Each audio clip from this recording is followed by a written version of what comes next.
People fall in love with you only for two reasons. Carl Jung, love isn't random. What if love isn't a random miracle, but a profound mirror of your inner self? In this video, DepthMind explores Carl Jung's groundbreaking insights into love, projection, and the unconscious forces shaping our deepest connections. Love is not just about finding someone. It's a journey toward forgotten parts of ourselves, a calling from within to awaken what lies dormant. Discover how projections, hidden wounds, and soul images quietly guide who we love, and how true healing only begins when we stop seeking salvation from others. If you've ever wondered why certain people feel like destiny, or why love sometimes hurts more than it heals, this journey will reveal the deeper truth. Stay with us and awaken to a kind of love that starts, not with finding someone else, but with returning home to yourself. When love is no longer a matter of chance. Have you ever wondered? Why are there people who immediately captivate you in ways you cannot explain? Is love truly a miraculous coincidence? Or are there invisible layers at play that we have never fully recognized? Carl Jung, the great psychologist of the 20th century, offered a different, deeper, and more challenging perspective. Love is never a matter of chance. According to Jung, the connections that seem to erupt suddenly are actually seated long ago in the deepest layers of the unconscious. Every encounter, every intense emotion, seems to carry within it a silent order, where forgotten parts, unformed desires, and unhealed wounds quietly shape our choices. Love, seen this way, is not merely about seeking another person. It is an unconscious journey toward the forgotten parts of ourselves. We love not only because of who the other person is, but because they unknowingly touch an inner void within us, awakening emotional layers we have never acknowledged. Understanding this allows us to view love in a new light, not as random magic, but as an inner map guiding us closer to ourselves. And if we are awake enough, we will no longer confuse fleeting attraction with the deeper calling for soul growth echoing from within. The hidden truth: love as a product of the unconscious. We grow up with romantic stories, believing that love is a miraculous coincidence, a spark that ignites between two souls. But Carl Jung pointed out that behind every attraction, every moment of heart-stirring emotion, there is always a quiet current of the unconscious at work. The unconscious is not a foreign land. It resides in every unhealed wound, every unformed desire, every part of ourselves we have rejected. In the unconscious, we carry images, memories, and fragments of the soul that have never been fully acknowledged. And it is these parts that lead us to the people we call destiny. The sensation of love at first sight is not purely magical. It is a deep resonance between the hidden parts of ourselves and the image evoked by the other. We do not simply love who they are. We love the emotional currents they unconsciously awaken within us. When we understand that love originates in the unconscious, we no longer remain naive in the face of emotional storms. We begin to see that each relationship is not just about instant gratification but also a mirror reflecting the journey of soul maturation. This awareness helps us navigate the maze of emotions with greater inner steadiness and agency, instead of being swept away by invisible currents we do not understand. When the mind paints another's image, in the depths of our minds, each of us carries vague images of ourselves, parts that have been forgotten, rejected, or longed for but never confronted. Carl Jung called this phenomenon projection, a defense mechanism where the psyche pushes its inner contents outward onto the world. When we meet someone who embodies traits that resonate with these hidden parts, we feel an immediate pull toward them. But the attraction does not solely stem from the person themselves. It comes from the image we unconsciously paint upon them. We do not truly see who they are, we see ourselves reflected in them, as if they hold a missing piece of our soul. This is why early stages of love are often filled with admiration, idealization, even deification of the other. In them, we find what we have lost: freedom, strength, gentleness, rebellion, whatever it is our soul is secretly seeking. Understanding this mechanism does not make love any less magical, it allows us to see more clearly. Intense emotions do not always originate from the other person, but sometimes from the call of our own soul longing to be awakened. And without enough self-awareness, we risk losing ourselves. Falling in love with an illusion rather than the real person. When you become the missing piece they have always sought. Within each person's unconscious, there exist missing pieces, qualities, emotions, or potentials that have been forgotten, denied, or never developed. When you enter someone's life, sometimes your mere presence touches that void, awakening something they did not know they were searching for. People do not love you merely for your appearance or superficial traits. They love you because you embody something their soul is lacking. A highly rational person might be drawn to your emotional warmth. A reserved introvert might be enchanted by your freedom and expansiveness. A wounded soul may see in you the image of healing. Yet herein lies a danger. When love arises from deficiency, the other may cling to you as a way to fill their own gaps. They idealize you, expecting you to forever play the role of medicine for the parts they cannot heal themselves. And when your true self, with all its natural complexity and imperfections, inevitably emerges, they may experience disappointment, resentment, or even withdrawal. Understanding that you can become a symbol of someone else's lack is a major step in protecting your own heart. Because true love is not born from a need to fill a void but from the meeting of two free, whole, and awake souls. When you realize this, you learn to love without losing yourself, and refuse to be imprisoned in roles others unconsciously assign to you. The silent figures that shape love. Deep within every psyche reside archetypal images of the opposite gender, silent figures that Carl Jung termed anima and animus. Anima represents the feminine image within a man. Animus, the masculine image within a woman. These figures are not random. They are molded from early relationships with parents, from fairy tales, myths, cultural symbols, and social experiences absorbed throughout our upbringing. Over time, anima and animus become not just abstract concepts but powerful emotional templates, quietly guiding how we love and whom we are drawn to. When we meet someone who stirs these images, we feel an intense attraction, as if we have known them forever, as if fate had arranged it. Yet the power of these silent figures can easily lure us into illusion. We do not see the other person in their wholeness. We see them through the lens of anima or animus, attributing to them the idealized qualities we have yearned for but have not yet integrated within ourselves.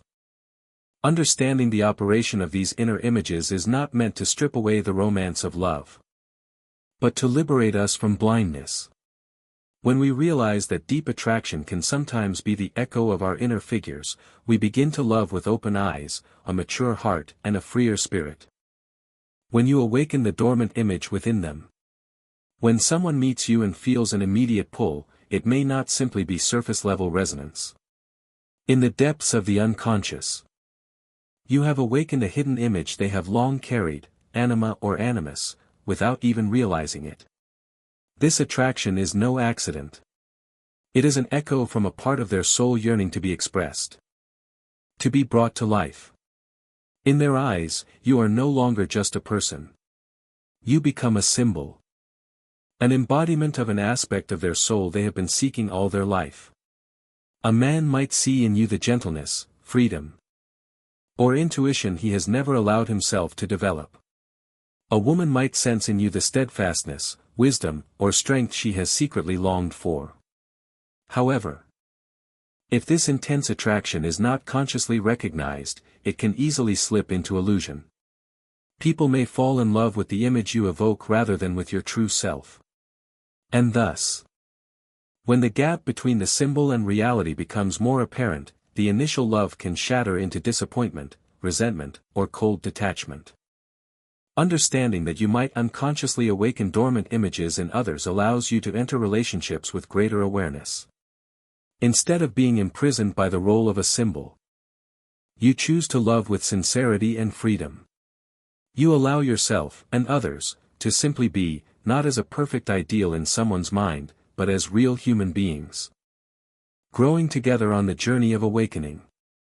When idealization becomes an emotional prison. In the early stages of a relationship, when projections and inner images are strongly activated, love often takes on a color of sanctification. We do not merely love the other as an ordinary person, we love the image we unconsciously impose upon them. They become the embodiment of hope, of unfulfilled dreams, of parts of our soul we have never fully lived out. However, if this idealization is not recognized and adjusted, it easily becomes a trap. We no longer see who the other truly is, we see them through the lens of our expectations and fantasies. We love what we need, not necessarily the real person before us.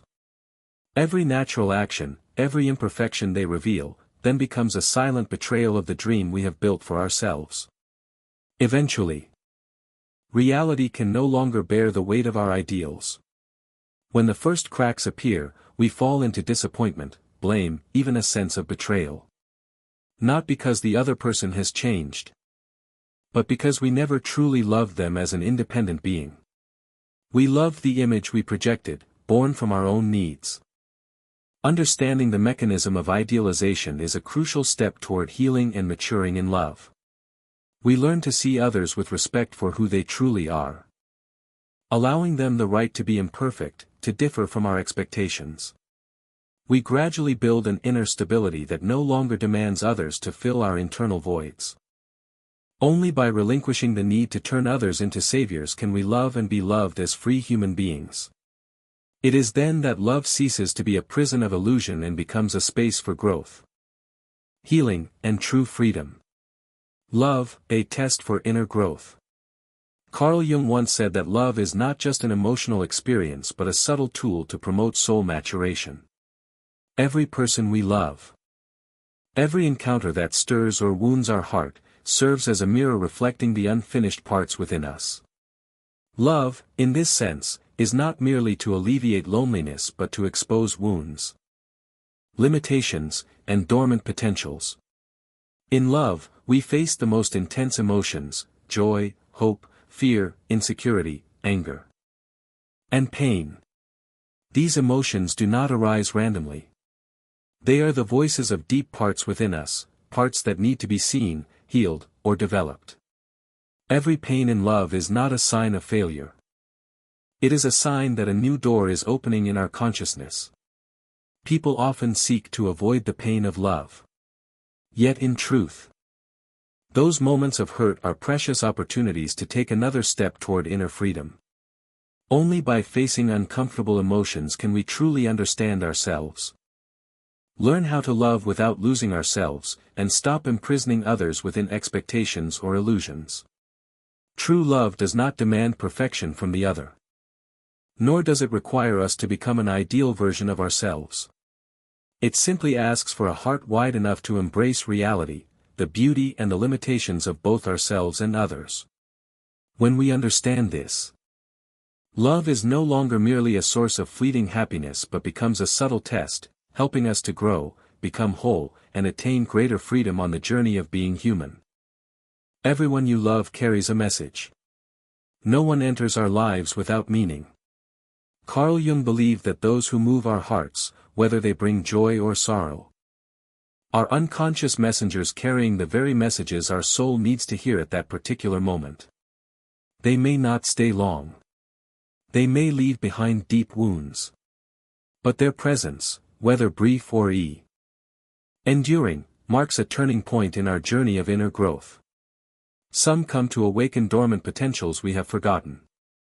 They stir courage, passion, the ability to love, or the spark of creativity within us. Others come to illuminate old wounds, forcing us to confront fears, attachments, or past traumas. There are also those who, simply through their presence, remind us that we have forgotten to love ourselves. They are not always gentle. Sometimes, they hurt us deeply. But if we have the courage to listen, the pain they bring contains precious lessons about self-respect, freedom, and the true value of our own being. Understanding that each relationship carries its own meaning helps us walk through heartbreaks with less bitterness and greater maturity. We no longer view incomplete relationships as personal phyllo residential but as necessary chapters in becoming whole. Everyone we have ever loved, and hurt for, has reflected back a part of our soul striving to awaken. When an encounter is a sign of change. There are encounters that seem random but leave profound imprints on our souls. Carl Jung called these moments synchronicities, events that cannot be explained by ordinary logic yet carry deep inner meaning. When someone appears precisely when we need them most, when a relationship opens just as we stand at a crossroads. It is not mere coincidence. It is a reminder that change has begun. That person may bring the tenderness we lacked or the strength we feared. They may help us see dormant desires or force us to confront long-avoided limitations. Whether through happiness or pain. Their presence is never random.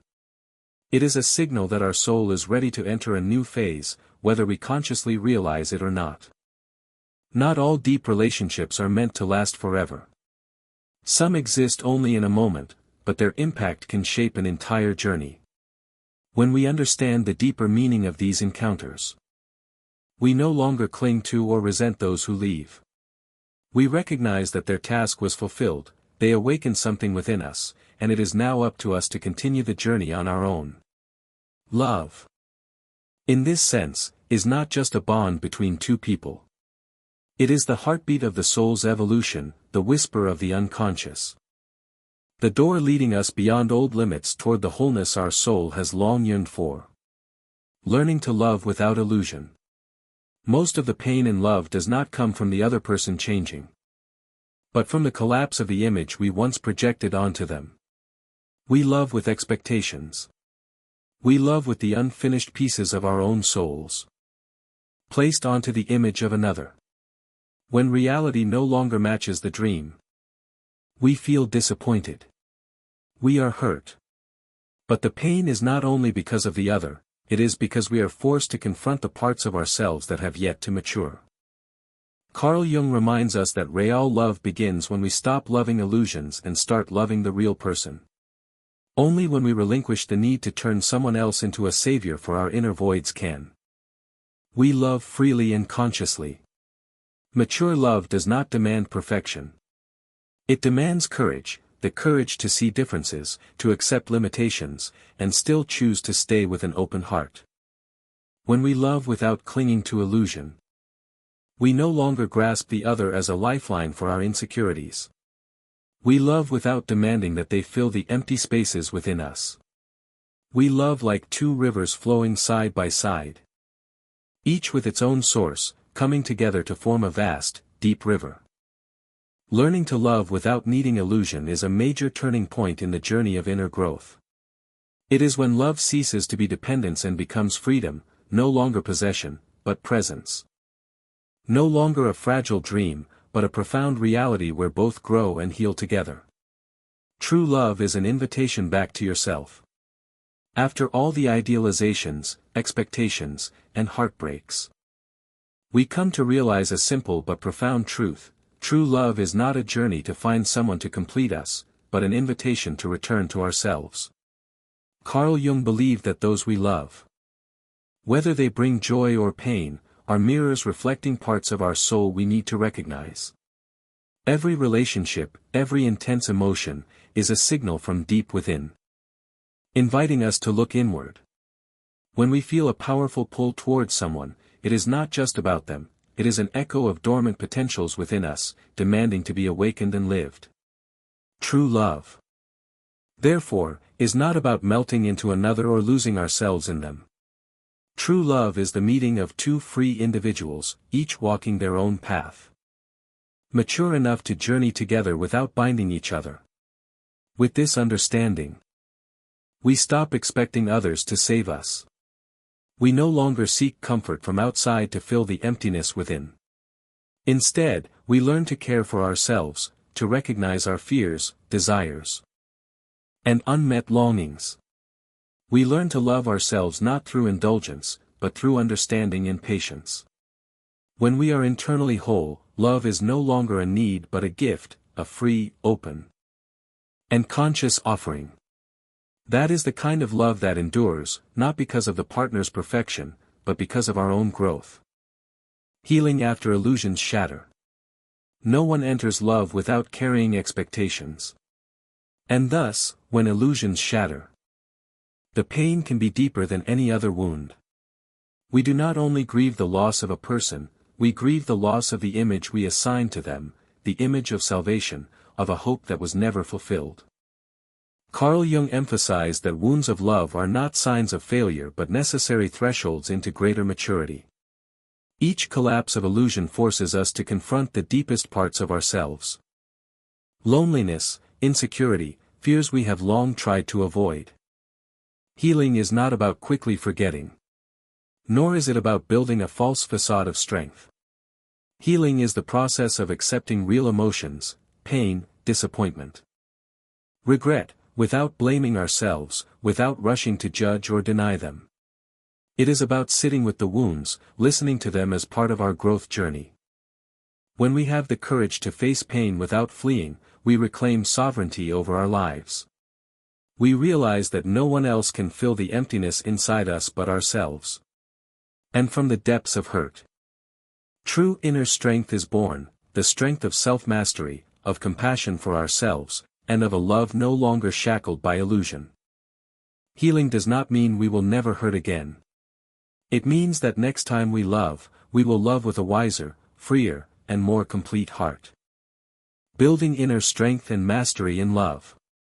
After every heartbreak, two paths open: we either continue seeking others to fill our voids, or we turn inward and build our own inner strength. Carl Jung believed that only by crossing our inner fractures can we love without being trapped by need or fear. Building inner strength in love is not about suppressing emotions or becoming cold. On the contrary, it is the ability to recognize our emotions honestly without allowing them to control our actions entirely. We learn to distinguish between longing and dependency, between love and attachment, between genuine connection and the mere need to be filled. Mastery in love means maintaining a private inner space. It is where we do not lose our personal identity, no matter how deeply we love. It is the ability to remain standing even if the other cannot, or no longer chooses to, stand beside us. When inner strength is solid, love is no longer a game of control or fear of loss, but a shared journey between two free souls. Practicing mastery does not mean suppressing feelings. It is the ability to step back. Observe the waves of emotion rising and falling, without being swept away. It is the courage to face the insecurity that arises in love without losing our dignity and self-compassion. When true inner strength is cultivated, we no longer seek others as shelters. We love because we choose to love, not because we need someone to complete us. And that is the firmest foundation for a profound, free, and enduring love. Love does not save you, it awakens you. One of the deepest illusions humans carry into love is the belief that someone will come to save them, from loneliness, from wounds, from life's imperfection. But as Carl Jung pointed out, love is not the path to salvation. True love, in its deepest sense, is an awakening. People enter our lives not to complete us, but to mirror the missing pieces, the unhealed wounds, and the untapped potentials within us. Every profound relationship, whether it brings happiness or pain, is an invitation to return to the journey of inner growth. No one can walk that path for us. When we expect love to save us, we place our happiness in someone else's hands. We become fragile, dependent, and easily wounded by every change in the relationship. But when we understand that love is simply a mirror, a faithful reflection of ourselves, we begin to reclaim our power over our own lives. True love is not the merging of two beings into one. It is two souls, each whole and awake, growing together, confronting both light and shadow within themselves. In that space, we do not love to be saved, we love to awaken together. Thus, every time our heart stirs, every moment of love and pain, is not meaningless. They are steps leading us closer to our true selves, a journey no one can walk for us, and no one can take away. Under Carl Jung's light, love is no longer an emotional game or a random miracle. It becomes a profound journey, where every encounter, every wound, every tremor carries sacred meaning. The people we love do not arrive to complete or save us. They appear as mirrors, to awaken, to illuminate, and to invite us deeper into our own maturation. When we stop seeking salvation from others, when we learn to love without losing ourselves, when we understand that even pain is a necessary part of growth, we realize that true love begins within. No longer an escape from loneliness, no longer a desperate search for completion, but a homecoming to the wholeness that already resides within us. For in the end, the greatest love we can offer the world is the love already lit within our own heart, a love that is mature, free, and indestructible.